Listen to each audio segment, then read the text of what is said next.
je me souviens comme le dimanche soir, il y avait des voisins, là, des familles, c'était les jeunes qui venaient. Les garçons, eux autres, ils jouaient dehors, puis, mais les filles, dans ce temps-là, c'était pas mêlé trop, garçons et filles, hein, pour les jeux.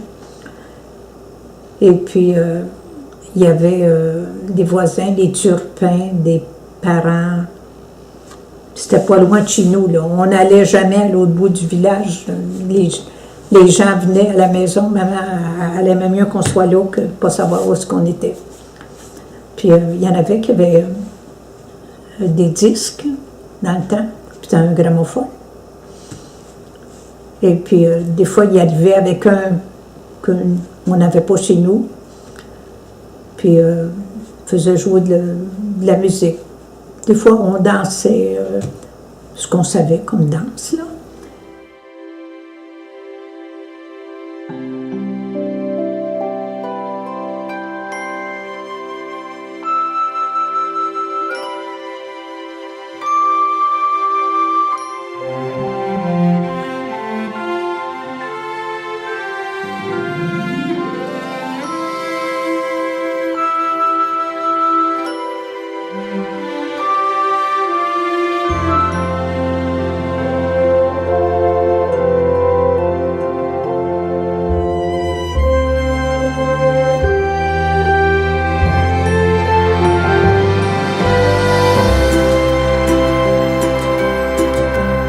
On habitait à Val-Barrette, à la fin près du cimetière.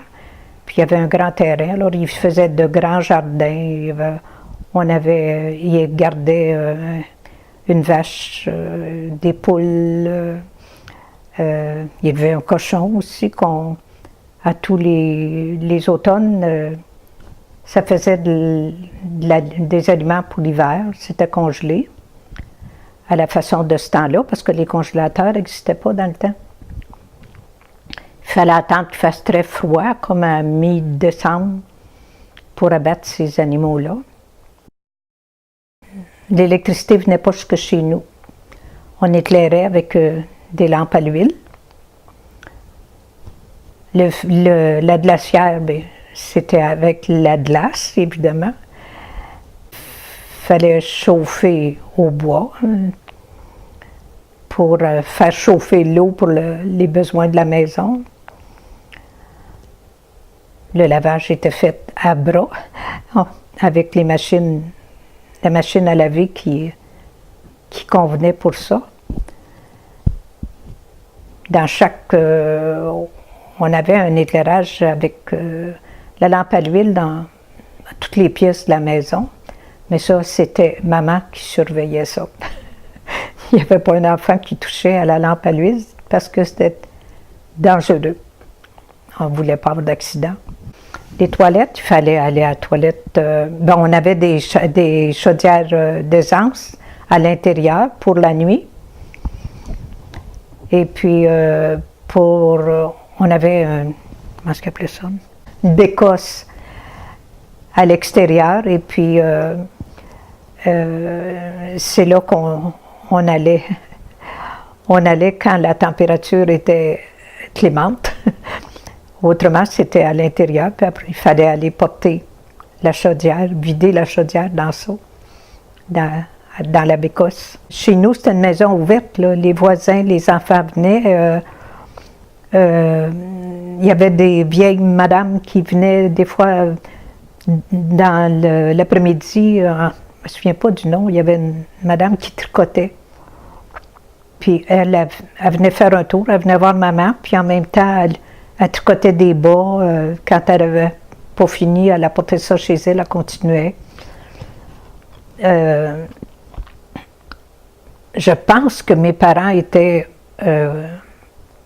considérés là, par le voisinage, là, parce que chez nous, les enfants, on restait pas mal plus à la maison qu'on allait ailleurs. Maman disait toujours, j'aime mieux en avoir 20 dans le coude que de ne pas savoir où vous êtes. Elle n'avait pas le temps d'aller voir ce qu'on était passé. Puis quand, peu importe qui arrivait, s'il arrivait à l'heure d'un repas, il y avait toujours Même si on était nombreux, il y avait toujours de la nourriture pour tout le monde.